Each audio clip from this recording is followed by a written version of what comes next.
મિત્રો spectrum high school PS Patel 39 વર્ષનો મારો અનુભવ છે એનો હું ટીચિંગમાં ઉપયોગ કરું છું। મારી જુદી જુદી મેથડ જે હું સમજાવતો જાઉં છું। ગુજરાત રાજ્ય લેવલે કેઆરપી આરપી તેમજ શિક્ષણના તમામ ક્ષેત્રોમાં લેખન સહિત તમામ જગ્યાએ કામ કરેલું છે।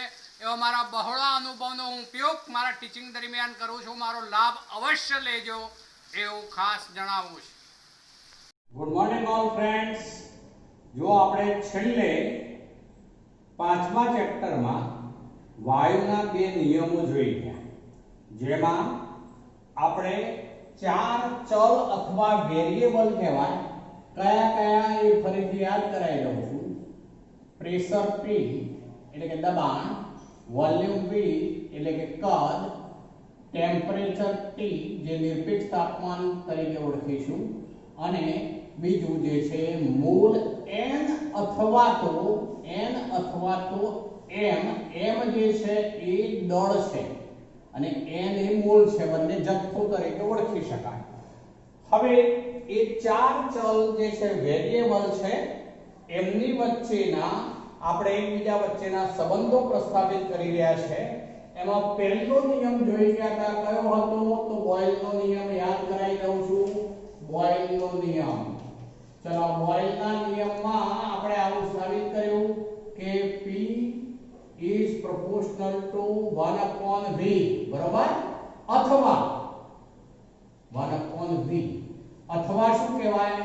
તો V is proportional to 1/p। આ બંને થઈ શકાશે, પણ ત્યારે શું અચળ? તો n અને t અચળ। ને આપણે નિયમ શું બનાવ્યો હતો? અચળ તાપમાને, અહીંયા તાપમાન શબ્દ ચાલી શકશે મિત્રો, તાપમાન અચળ હોય એટલે નિરપેક્ષ તાપમાન પણ અચળ થઈ જાય। અચળ તાપમાને, આ કેપિટલ T એ નિરપેક્ષ તાપમાનની સંજ્ઞા છે। અચળ તાપમાને અથવા અચળ નિરપેક્ષ તાપમાને નિશ્ચિત જથ્થાના વાયુનું કદ તેના દબાણના વ્યસ્ત પ્રમાણમાં હોય છે, અથવા તો દબાણ તેના કદના વ્યસ્ત પ્રમાણમાં હોય છે। આપણે એ જોઈ ગયા મિત્રો। ચલો એમાં આપણે આવું સાબિત કરી દીધું તો એ પણ યાદ કરાવી દઉં છું। તો એમાં PV બરાબર કોન્સ્ટન્ટ K1, બરાબર? PV બરાબર કોન્સ્ટન્ટ K1। હવે એમાં જો આગળ એપ્લિકેશન કરવી હોય કે આપણે ઘનતા વચ્ચેનો શું સંબંધ છે જો મેળવવો હોય તો આપણે આવું લઈ શકીએ। જો હવે હું શું કરું તે ઘનતા બરાબર સૂત્ર યાદ કરાવું છું। ઘનતા બરાબર દળ ભાગ્યા કદ, ઘનતા ડેન્સિટી D કહેવાય બરાબર દળ m ભાગ્યા કદ V। જો આપણે V આ બાજુ લઈ જાવ તો શું થઈ જવાનું મિત્રો? તો V બરાબર માટે V બરાબર m/d। આ કિંમત આપણે આમાં જો મૂકી દઈએ, આમાં આ સૂત્રમાં, તો શું થઈ જવાનું મિત્રો? આવું થાય। જો આમાં કિંમત મૂકી હશે એ v ની, તો p m/d બરાબર? આપણે શું કર્યું? v ની કિંમત મૂકી દીધી m/d બરાબર k1।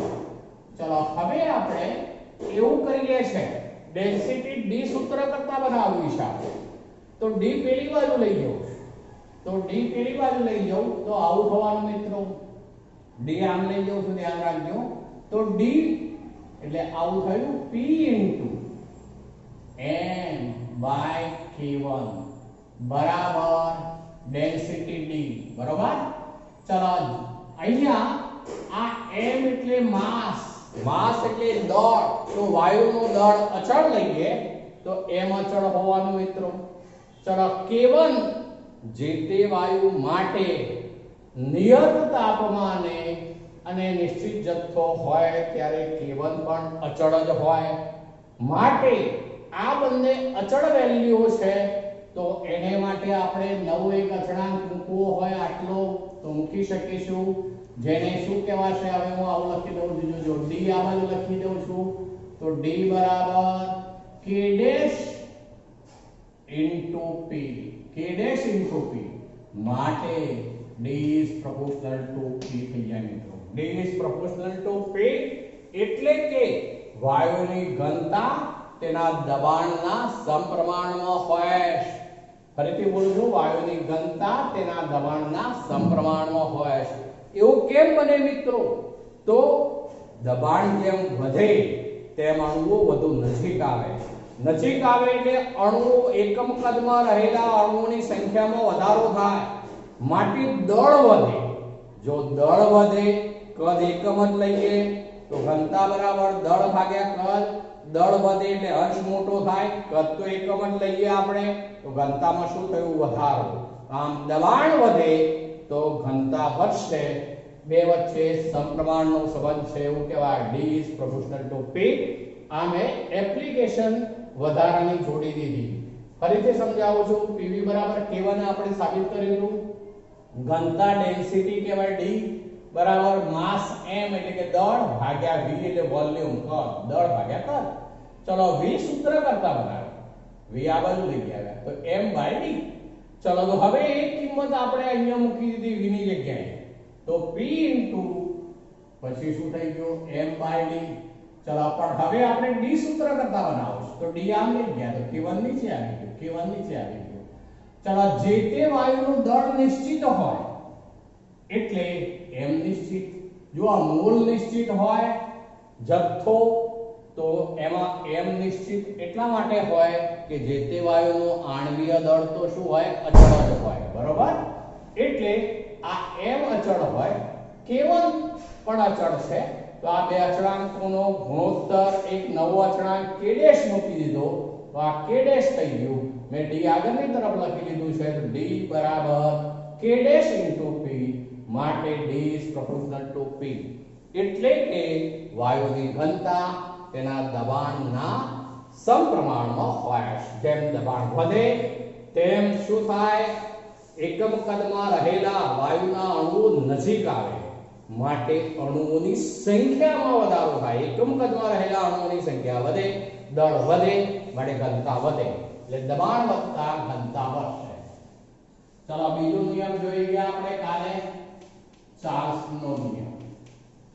ચલો ચાર્લ્સનો નિયમ એ કોના બે વચ્ચેનો સંબંધ હતો? તો V is proportional to capital T. બરાબર? V is proportional to capital T. એ વખતે બાકીના બે અચળ, તો શું શું અચળ? તો n અને p અચળ. ચાર વેરિયેબલ પૈકી બે અચળ રાખવાના, બાકીના બે વચ્ચેનો સંબંધ હોય. ચલો આ મુજબ શું કહેવાય? તો અચળ દબાણે નિશ્ચિત દળ ધરાવતા, અથવા કહી શકાય નિશ્ચિત જથ્થાના. n એટલે જથ્થો, મોલ એવો અર્થ થાય, પણ મોલ અચળ ક્યારે બનશે? દળ અચળ હશે ત્યારે. એટલે બંને શબ્દો વાપરી શકાય. અચળ દબાણે નિશ્ચિત જથ્થાના વાયુનું કદ તેના નિરપેક્ષ તાપમાનના સમપ્રમાણમાં હોય છે. મિત્રો અહીંયા તાપમાન શબ્દ નહીં ચાલે, નિરપેક્ષ તાપમાન જ જોઈએ, કેલ્વિનમાં તાપમાન જોઈએ. આપણે કાલે જોઈ ગયા છે, તાપમાન સ્મોલ t હોય એની અંદર 273.15 ઉમેરીએ ત્યારે જે બને કેપિટલ T કહેવાય, જેને નિરપેક્ષ તાપમાન કહેવાય. તો એ નિરપેક્ષ તાપમાન કેલ્વિનમાં જ હોય, તો એ કેલ્વિનમાં હોય એવું તાપમાન જોઈશે, તો ત્યારે જ આ ચાર્લ્સનો નિયમ લાગુ પડે. આપણે બંનેમાં આલેખ પણ જોઈ ગયા હતા. બોયલના નિયમમાં જે આલેખ મળે એમાં તાપમાન અચળ હોય, માટે એ આલેખોને સમતાપી આલેખ કહેવાય. મિત્રો સમતાપી આલેખ. જ્યારે આની અંદર જે છે એ કહું છું, હવે જોજો, n અને p અચળ છે. p અચળ છે, p એટલે કે દબાણ અચળ છે, માટે આને સમભાર આલેખ એટલે કે આઇસોબાર આલેખ કહેવાય. કાલે આપણે આલેખ જોઈ ગયા હતા, પણ એ આલેખ જે સીધી રેખા મળશે એ બધા આલેખને શું કહેવાશે? ફરીથી બોલું છું, સમભાર આલેખ, કારણ કે એમનું દબાણ સરખું છે. એટલે સમભાર ઇંગ્લિશ શબ્દ છે આઇસોબાર. આઇસોબાર આલેખ તરીકે એ બધા ઓળખાશે. જેમાં આપણે એવું જોઈ ગયા હતા કે જ્યારે એક અક્ષ ઉપર v, બીજી અક્ષ ઉપર શું લીધું હતું આપણે? તો ડિગ્રી સેલ્સિયસમાં તાપમાન. ત્યારે જે આલેખ મળતા હતા એ બધા આલેખને આપણે બીજી અક્ષ સુધી લંબાવતા હતા તો એ આલેખ બધા ક્યાં ટચ થતા હતા -273.15 કેલ્વિન તાપમાને -273.15 ડિગ્રી સેલ્સિયસ કહેવાશે -273.15 ડિગ્રી સેલ્સિયસ તાપમાને એ બધા આલેખ ટચ થતા હતા એટલે કે એ વખતે વાયુનું કદ શૂન્ય થાય એવું અર્થઘટન થાય પણ વાયુનું કદ શૂન્ય એવું કેમ કહેવાય તો વાસ્તવમાં તો તાપમાન ઘટાડતા જઈએ 100 સેલ્સિયસ થી 0 સેલ્સિયસ એથી પણ તાપમાન જો ઘટાડવાનું ચાલુ રાખીએ માઈનસમાં તો એવું બનશે મિત્રો પછી વાયુનું પ્રવાહીકરણ થઈ જશે વાયુ અવસ્થામાં રહી શકે નહીં માટે ત્યાર પછી રીડિંગ મળી શકે નહીં એટલે તો કાલે આપણે એ આલેખોને અમુક પછી લંબાવ્યા હતા આપણે ડેશ કરીને અને બીજી અક્ષ સુધી આપણે અટકાવ્યા હતા બરોબર ચલો હવે આવીએ છે એ ચાર્લ્સના નિયમ ઉપર આધારિત એક કોયડો છે એ કોયડા ઉપર જવું છે મિત્રો કોયડો એમાં છે 5.2 છે કોયડો ચલો એમાં આ રીતનું છે પેસિફિક મહાસાગરમાં તરતું જહાજ જો તાપમાન 23.4 ડિગ્રી સેલ્સિયસ છે ત્યાં એક બલૂન ફુગ્ગો 2 લિટર વાયુથી ભરેલો છે આ જહાજ જ્યારે હિંદ મહાસાગરમાં પહોંચે છે જ્યાં તાપમાન 26.1 ડિગ્રી સેલ્સિયસ છે ત્યારે વાયુનું કદ કેટલું થશે અહીંયા બે જુદા જુદા મહાસાગરના નામ આપ્યા છે આપણને બંનેનું પાણી જે છે એનું તાપમાન થોડું જુદું છે જેને કારણે પેલો જહાજ જે છે એક જગ્યાએથી બીજી જગ્યાએ જાય ત્યારે એમાં રહેલો જે બલૂન એટલે કે ફુગ્ગો છે એના કદમાં ફેરફાર થવાનો તો એ વખતે આપણે ચાર્લ્સના નિયમ મુજબ જો લઈએ તો આવું થશે મિત્રો એમાં આપણે આમાં સાબિત કર્યું હતું શું સાબિત કર્યું હતું તો v/t આ t છેદમાં લાવી દીધા મેં ડાયરેક્ટ તો બરાબર k2 પછી એના પરથી શું સાબિત કર્યું હતું યાદ કરાવી દઉં છું તો આવું લીધું હતું આપણે v1/t1 બરાબર v2/t2 અથવા v2 આ બાજુ લાવીએ તો v1/v2 બરાબર t1/t2 આપણે આવું સૂત્ર લીધું હતું હવે આની પર આધારિત આ દાખલો છે અહીંયા જે છે આવા દાખલામાં આવી બે સ્થિતિ લખી દેવાની પ્રારંભિક અને અંતિમ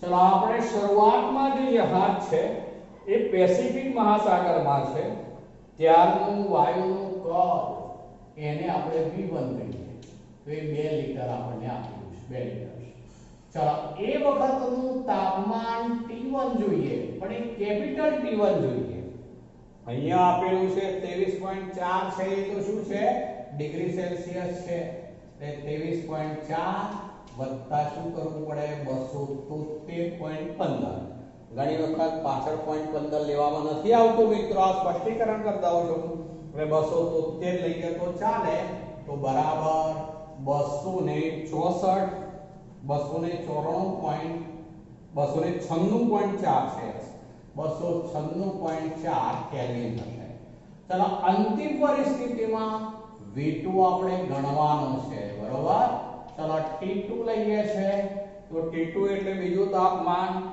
એ 26.1 આપેલું છે આપણે 26.1 8 ડિગ્રી સેલ્સિયસ છે વત્તા 273 તો હવે કેટલું થઈ જવાનું મિત્રો તો એ વેલ્યુ છે એ 299.1 કેલ્વિન હવે મિત્રો આપણે આ સૂત્રમાં કિંમતો મૂકવી છે V2 શોધવાનું છે V2 સૂત્ર કરતા બનાવીએ T2 આ બાજુ આવી જશે તો V2 બરાબર આ સૂત્ર કરતા બનાવીએ છે V2 તો આમ આવશે એટલે V1/T1 ઇન્ટુ આ T2 અંશમાં જવાના આમ જાય T2 ચલો V1 બરાબર કેટલા છે તો 2 લિટર ગુણ્યા ચલો T2 બરાબર કેટલા છે તો 299.1 કેલ્વિન ચલો અપોન T1 છે 296.4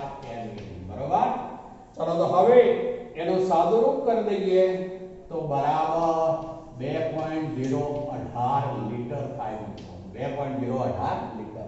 દાખલા એકદમ સરળ છે. જો એમાં આપણે આવી સૂત્રનો ઉપયોગ કરવાનો. બીજી રીતે સૂત્ર મેં કહી દીધું તમને v1/v2 બરાબર t1/t2 એવું પણ લઈ શકાય. કઈ કિંમતો આપેલી છે આ રીતે પ્રારંભિક અને અંતિમ બે જુદું પાડવાનું, કોને સૂત્ર કરતા બનાવવાનું એ યાદ રાખવાનું. એકમ ધ્યાનમાં રાખીશું, એકમ સરખા હોવા જોઈએ. બંનેમાં લીટર, બંનેમાં અહીંયા તાપમાન જે છે નિરપેક્ષ તાપમાન તરીકે કેલ્વિનમાં લેવું પડે. એટલે જે આપેલું તાપમાન ડિગ્રી સેલ્સિયસ હોય એમાં 273 આપણે ઉમેરવું પડશે. ચલો અહીંયા 273.15 એવી વેલ્યુ જે ગણવામાં આવી એ શું આ?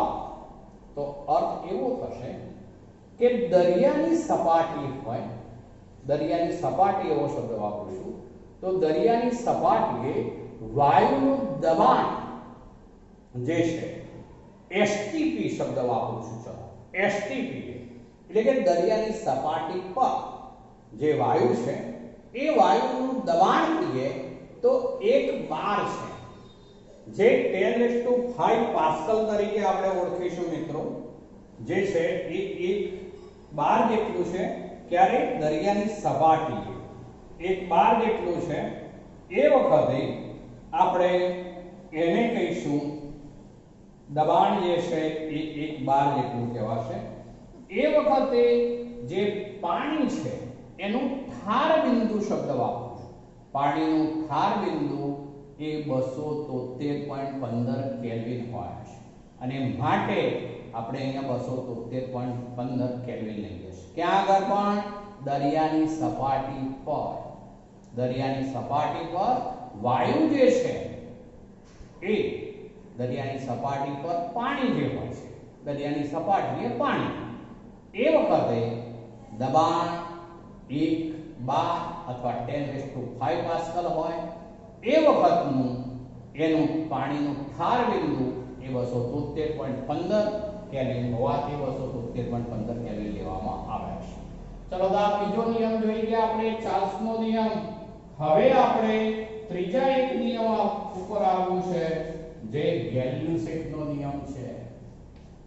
ચલો ત્રીજા નિયમ ઉપર આવીએ છે ગેલ્યુસેકનો નિયમ. ચલો હવે આ ગેલ્યુસેકનો નિયમ છે એમાં જો આપણે પહેલામાં n અને t અચળ રાખ્યા હતા ત્યારે v અને p વચ્ચેનો સંબંધ હતો. બીજામાં n અને p અચળ રાખ્યા તો ત્યારે v અને t વચ્ચેનો સંબંધ મળ્યો. હવે આપણે n અને v અચળ રાખીએ તો p અને t વચ્ચેનો સંબંધ મળશે મિત્રો. તો એમાં આવું થવાનું p is proportional to t. ત્યારે શું અચળ? તો n અને v અચળ. n અને v અચળ. ચલો આ ગેલ્યુસેકના નિયમ તરીકે ઓળખાશે. મિત્ર એક સાદી વાત, ઉનાળાની અંદર જે છે એ કોઈ પણ વેહિકલ જે છે એની અંદર ટાયરની અંદર જે છે એ હવા ચેક કરાવવી પડે.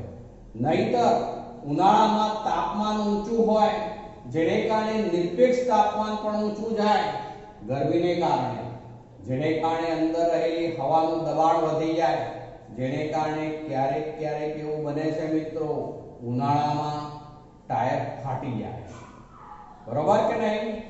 ક્યારેક ક્યારેક ઉનાળામાં સાયકલ તડકામાં પડી રહી હોય, સ્કૂટર પડી રહ્યું હોય અથવા કાર વધુ અંતર સુધી બપોરની ગરમીમાં જો કાર ચલાવી હોય તો ક્યારેક એવા કિસ્સા બને છે, ટાયર ફાટી જાય છે. તેનું કારણ એ છે કે પહેલથી હવા વધુ હોય અને પછી ગરમ રસ્તા ઉપર ટાયર ફર્યું હોય વેહિકલ, એટલે ટાયરની અંદરની હવા પણ ગરમ થઈ જાય.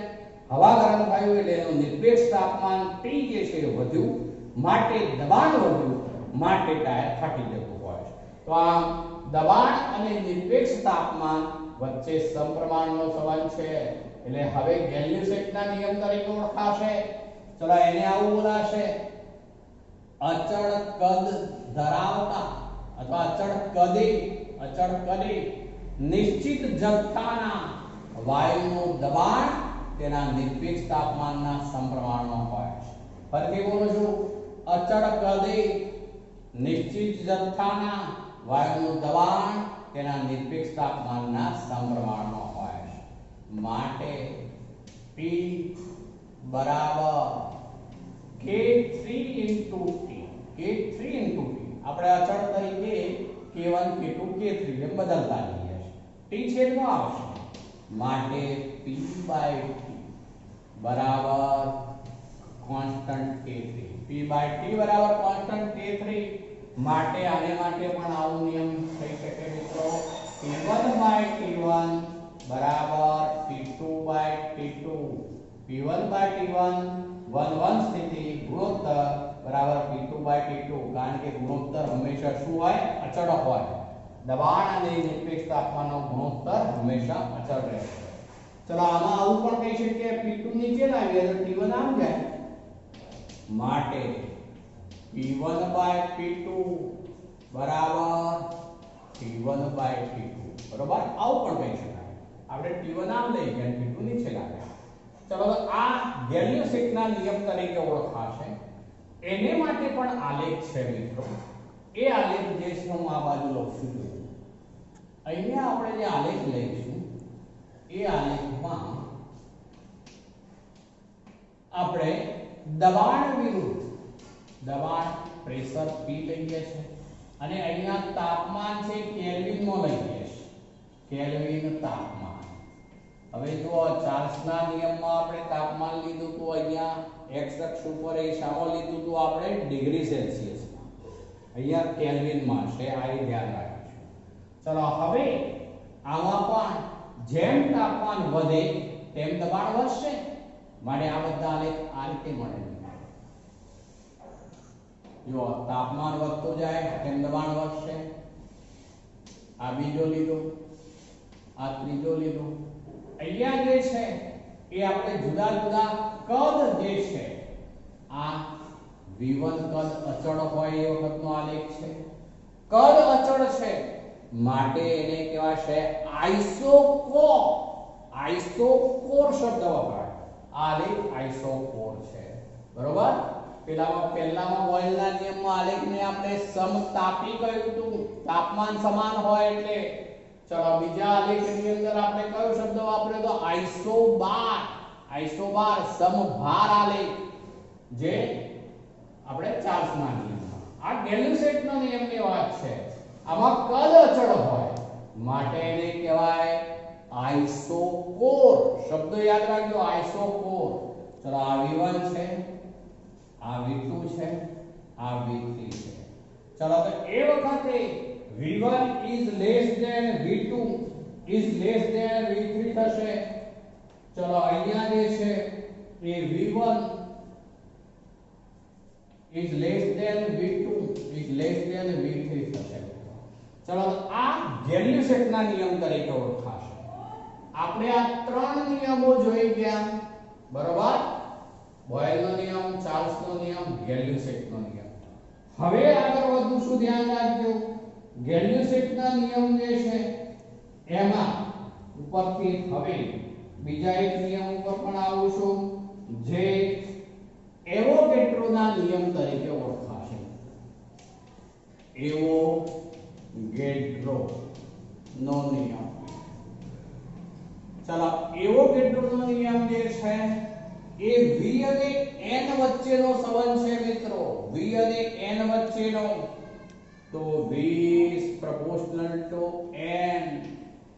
V is proportional to N. ત્યારે બાકીના બે ચલ અચળ. તો શું અચળ હોવાનું? તો એ વખતે P અને T અચળ. P અને T અચળ.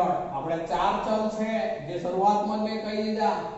જે બે વચ્ચેનો સંબંધ તો બાકીના બે અચળ. તો હવે આ મુજબ શું કહેવાશે એ બોલું છું જોજો. સમાન તાપમાને. હવે જો તાપમાન સમાન હોય એટલે નિરપેક્ષ તાપમાન સમાન બની જવાનું. સમાન તાપમાને અને સમાન દબાણે સમાન કદના વાયુઓમાં રહેલા અણુઓની સંખ્યા સમાન હોય. આ n એટલે વાયુનો જથ્થો જેને આપણે મોલ કહેતા હોઈએ છે તે વાસ્તવમાં અણુઓની સંખ્યા છે. તો ફરીથી બોલું છું, સમાન તાપમાને અને સમાન દબાણે સમાન કદના વાયુઓમાં રહેલા અણુઓની સંખ્યા સમાન હોય છે. આને કહેવાય એવોગેડ્રોનો નિયમ. V is proportional to n. P અને T અચળ. ચલો હવે આ જે નિયમ છે એને પણ આપણે આવું લઈએ તો V બરાબર K for constant into n. અહીંયા K for કઈ લીધું આપણે. ચલો n ને હું નીચે લઈ આવું છું તો માટે આવું થઈ ગયું મિત્રો, V by n બરાબર K for. V by n બરાબર K for. ચલો હવે અહીંયા n એટલે શું તો મોલ. આપણે આમાં પણ આગળ વધીએ છે જોજો. n એટલે મોલ. મોલ n બરાબર દળ m, આપેલ દળ સ્મોલ m ભાગ્યા મોલર દળ કેપિટલ M. આ કહેવાય આપેલ દળ. આપેલ દળ એટલે કે વાયુનું દળ જે હોય તે, અને આ કહેવાય વાયુનું મોલર દળ. બેમાં ડિફરન્સ શું છે ધ્યાન રાખજો. Small m by capital M. મોલ n બરાબર આ દળ, આપેલ દળ ભાગ્યા મોલર દળ. આપણે આ કિંમત અહીંયા મૂકી દેવા માંગીએ અથવા આમાં મૂકી દઈએ. ચલો આ કિંમત આમાં મૂકી દઈએ તો V બરાબર K4 into m by m થશે. બરોબર ને, m by m. ચલો હવે યાદ કરી લો, ઘનતા બરાબર દળ ભાગ્યા કદ. શું ઘનતા બરાબર દળ ભાગ્યા કદ? તો હું m આ બાજુ લઈ આવું છું, v નીચે લઈ આવું છું, તો માટે આવું થઈ જવાનું m બરાબર m આ બાજુ આવી ગયા તો K4 into m by શું કર્યું આપણે જુઓ, v અહીંયા લઈ આવ્યા, m આ બાજુ લઈ આવ્યા, અને m બરાબર K4 into m by v. પણ હવે m by v એટલે તો શું? જો આપણે પેલામાં લીધું છે m by v એટલે દળ ભાગ્યા કદ એટલે ઘનતા ડેન્સિટી d. માટે m બરાબર K4 into d. માટે મિત્રો આવું થઈ ગયું સાબિત. માટે m is proportional to d. m is proportional to d એટલે અર્થ એવો થશે કે વાયુ જે છે એ જેમ ભારે હોય તેમ તેની ઘનતા પણ વધુ હોય. બરોબર, m એટલે મોલર દળ. વાયુ ભારે હોય, મોલર દળ વધારે હોય, માટે તેની ઘનતા પણ વધુ હોય. તો આમ આપણે આ જે છે એવોગેડ્રોનો નિયમ છે. ફરીથી એક વાર બોલું છું, v અને n વચ્ચે સમપ્રમાણનો સંબંધ. જેમ અણુઓની સંખ્યા વધે તેમ કદ વધશે. સ્વાભાવિક છે. કોઈ પણ જગ્યાએ આપણે વાયુના અણુઓ દાખલ કર્યા હોય, પણ જેમ જેમ વધુ ને વધુ અણુઓ એમાં દાખલ કરીએ તેમ કદમાં શું થતું જવાનું? તો વધારો. ફુગ્ગો છે, માનો કે ફુગ્ગાને આપણે ફૂલાવ્યો છે તો શરૂઆતમાં અંદર રહેલા મૂળની સંખ્યા ઓછી છે, કદ ઓછું છે. વધુ ફૂલાવીએ મોટો થશે. કેમ? તો આપણે વધુ હવા દાખલ કરી એટલે કે અણુઓની સંખ્યા વધી, માટે કદમાં વધારો થયો. પણ એ વખતે આપણી શરત છે શું? P અને T શું હોવા જોઈએ? અચળ.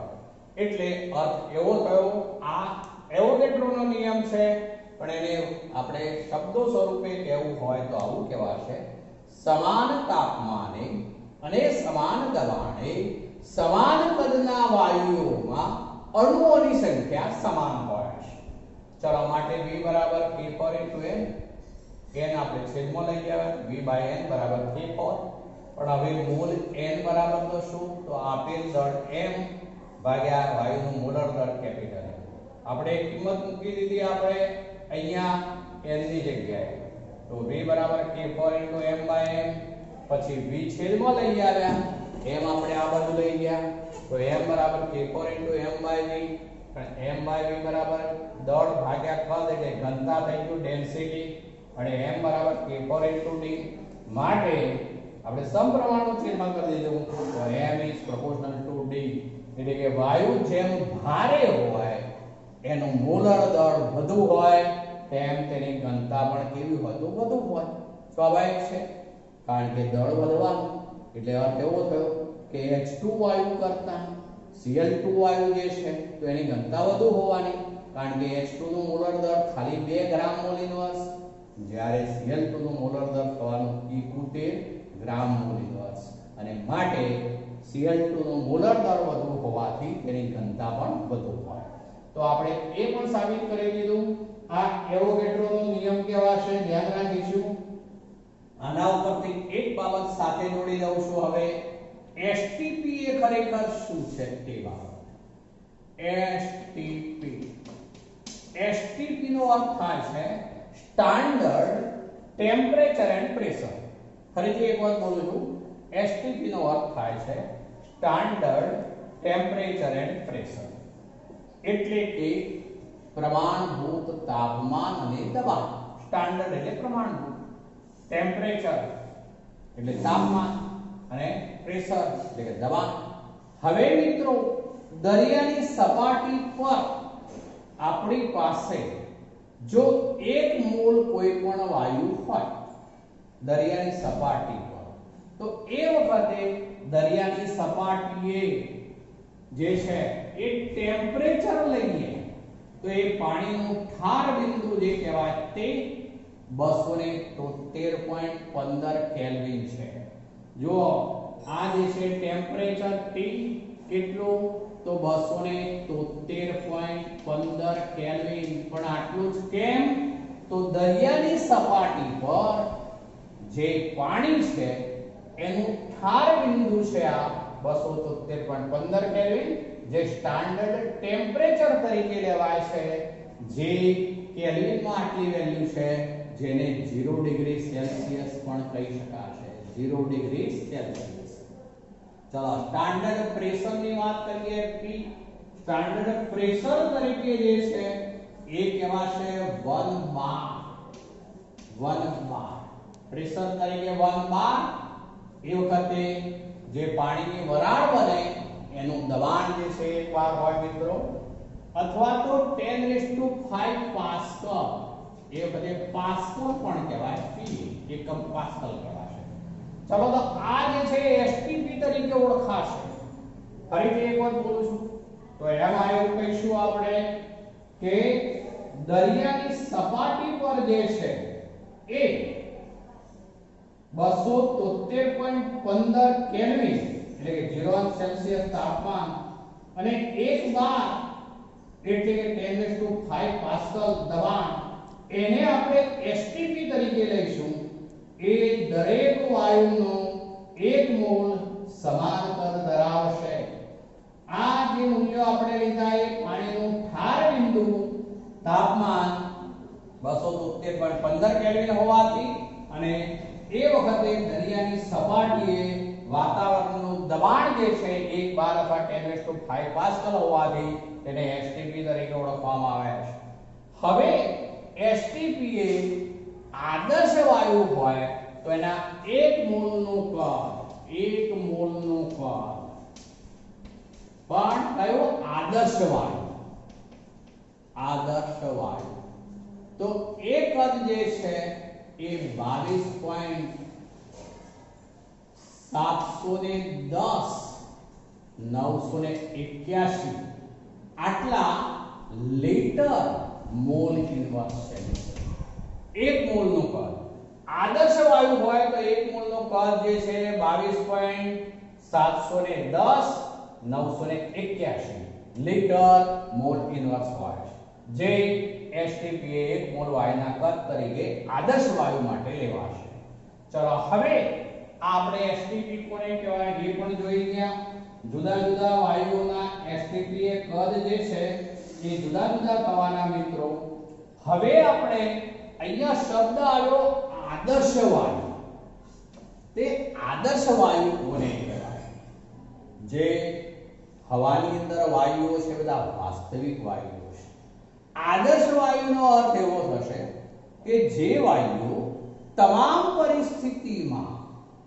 પરિસ્થિતિમાં બોયલ, ચાર્લ્સ, ગેલ્યુસેક, એવોગેડ્રો આમ તમામ નિયમોનું સંપૂર્ણપણે પાલન કરે તેમને આદર્શ વાયુ કહે છે. ફરીથી બોલું છું, આદર્શ વાયુ જે વાયુઓ તમામ પરિસ્થિતિમાં બોયલનો નિયમ, ચાર્લ્સનો નિયમ, ગેલ્યુસેકનો નિયમ અને એવોગેડ્રોના નિયમનું સંપૂર્ણપણે પાલન કરે તેમને આદર્શ વાયુ કહે છે.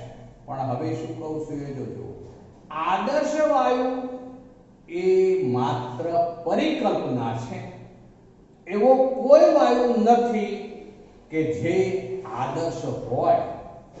બધા જ વાયુઓ એ વાસ્તવિક વાયુઓ તરીકે ઓળખાશે. એ વાસ્તવિક વાયુઓ જે છે એ અમુક પરિસ્થિતિમાં, તમામ પરિસ્થિતિમાં નહીં, શબ્દોમાં ડિફરન્સ ધ્યાન રાખજો. પેલું તમે આદર્શ વાયુમાં શું કહ્યું? તમામ પરિસ્થિતિમાં જે વાયુઓ બોયલ, ચાર્લ્સ, ગેલ્યુસેક અને એવોગેડ્રોના નિયમનું પાલન કરે તેમને જ આદર્શ વાયુ કહેવાય. વાયુની આદર્શ વર્તણૂક એ માત્ર પરિકલ્પના છે. એવો કોઈ વાયુ હોતો નથી. પરંતુ જે વાસ્તવિક વાયુઓ છે એ વાસ્તવિક વાયુઓ અમુક શરતોએ, એટલે કે અમુક પ્રાયોગિક પરિસ્થિતિમાં તેઓ આદર્શ વર્તણૂક દર્શાવી શકે. આદર્શ વર્તણૂક દર્શાવી શકે તો એવા વાયુઓ એ બધા વાસ્તવિક વાયુઓ છે. એમાં અમુક શરતો હોય. જેમ કે આદર્શ વાયુ જે છે એમાં એવું સ્વીકારવામાં આવે છે કે વાયુના અણુ વચ્ચે ખાસ કોઈ પણ આકર્ષણ બળો નથી. જે બળો જે છે એ નગણ્ય છે, નેગ્લિજેબલ છે એવું કહેવામાં આવે છે. ફરીથી બોલું છું, આદર્શ વાયુની કલ્પનામાં વાયુના અણુઓ વચ્ચે જે આકર્ષણ બળો હોય એ ખૂબ જ નગણ્ય છે, એટલે કે અવગણવામાં આવે તેવા હોય છે, અવગણવામાં આવે છે. ત્યારે જ તે આદર્શ વર્તણૂક દર્શાવશે. પરંતુ વાસ્તવમાં વાસ્તવિક વાયુઓમાં તો એવું હોતું નથી. પણ જ્યારે એવી પ્રાયોગિક પરિસ્થિતિ હોય કે વાસ્તવિક વાયુઓ જે છે તેમના અણુઓ જે છે એ એકબીજાથી ઘણા દૂર હોય, એમની ઘનતા ઓછી હોય, એમનું દબાણ ઓછું હોય, નીચું દબાણ હોય, ઊંચું તાપમાન હોય, ત્યારે તેવી પ્રાયોગિક પરિસ્થિતિમાં તેઓ આ બધા નિયમોનું પાલન કરી શકે છે. એ વખતે તેમના અણુઓ વચ્ચેના આકર્ષણ બળો શૂન્ય ગણાશે, નગણ્ય ગણાશે, જેથી એ પરિસ્થિતિમાં તેઓ આદર્શ વર્તણૂક દર્શાવી શકશે. હવે મિત્રો આ બધા ઉપરથી આપણે આદર્શ વાયુ સમીકરણ ઉપર જઈ ગયા છે. ચલો એમાં માત્ર આટલી જ વાત છે. જુઓ, આદર્શ વાયુ સમીકરણ. ચલો હવે જેમાં બધા જ નિયમોનું પાલન કરી અને બધાનો સમન્વય કરી દઈએ છે તો એને આપણે જુઓ, આ જે બોયલનો નિયમ છે આ સમીકરણ 1. ચલો ચાર્લ્સનો નિયમ જે છે એ આપણે V is proportional to T, એટલે કે આ સમીકરણ નંબર 2. અને એવોગેડ્રોનો નિયમ છે આ 3. આ ત્રણને સમન્વય કરીએ છીએ. જો શું છે તો બોયલનો નિયમ એ મુજબ શું છે તો n અને t અચળ, n અને t અચળ, ત્યારે V is proportional to 1/p. બરાબર. ચાલો બીજો ચાર્લ્સનો નિયમ લઈએ તો એ વખતે શું અચળ છે તો n અને p અચળ. ત્યારે V is proportional to capital T. અને એવોગેડ્રોનો નિયમ, એવોગેડ્રો નો નિયમ, ત્યારે આપણે શું લીધું તો એ વખતે p અચળ છે. બરોબર. p અને બીજું શું અચળ હોય તો એ વખતે v અને t અચળ હોય. આ બે અચળ હોય એ વખતે p અને t અચળ હોય એ વખતે v is proportional to n. આ ત્રણેય સમીકરણ ભેગા કરી દઈએ, ત્રણેયનો સમન્વય કરી દઈએ તો આવું થઈ જાય મિત્રો. જુઓ, v is proportional to nt by p માટે આમાં એક અચળ મૂકી દઈએ તો v બરાબર RNT બાય p. તો r આપણે એક અચળાંક મૂકી દીધું, p આ બાજુ લઈ આવીએ તો માટે pv બરાબર nRT આવું સાબિત થઈ ગયું મિત્રો, જ્યાં આ આદર્શ વાયુ સમીકરણ તરીકે ઓળખાશે. આદર્શ વાયુ સમીકરણમાં બોયલ, ચાર્લ્સ અને એવોગેડ્રોના નિયમોનો સમન્વય કર્યો છે. આપણે ત્રણે ભેગા કરી દીધા. બોયલના નિયમ મુજબ v is proportional to 1/p, ચાર્લ્સના નિયમ મુજબ v is proportional to capital T અને એવોગેડ્રોના નિયમ મુજબ v is proportional to n. માટે v is proportional to આ બંને અંશમાં રહેશે, p છેદમાં રહેશે, એટલે nt by p થઈ ગયું. હવે આપણે આને માટે એક અચળાંક મૂકી દીધો r, જે સાર્વત્રિક વાયુ અચળાંક તરીકે ઓળખાશે મિત્રો. v બરાબર RNT by p. p આ બાજુ લઈ આવ્યા તો pv બરાબર nRT આપણે ગોઠવી દીધું. આ જે છે એને કહેવાશે આદર્શ વાયુ સમીકરણ. આ આદર્શ વાયુ સમીકરણમાં r વાયુ અચળાંક જે છે સાર્વત્રિક અચળાંક તરીકે ઓળખાશે. r નું મૂલ્ય જે તે વાયુ માટે પ્રાયોગિક જે તે વાયુ માટે હંમેશા અચળ હોય છે, પણ r નું મૂલ્ય જે છે એ p, v, n અને t જે છે એના જે એકમો હોય એ એકમો પર આધારિત હોય છે. એને મિત્રો આવતી વખતે લઈશું. આ આદર્શ વાયુ સમીકરણ અહીંયાથી આપણે આદર્શ વાયુ સમીકરણ કેવી રીતે મેળવ્યું તે જોઈએ. ચાલો આજે આટલે સુધી.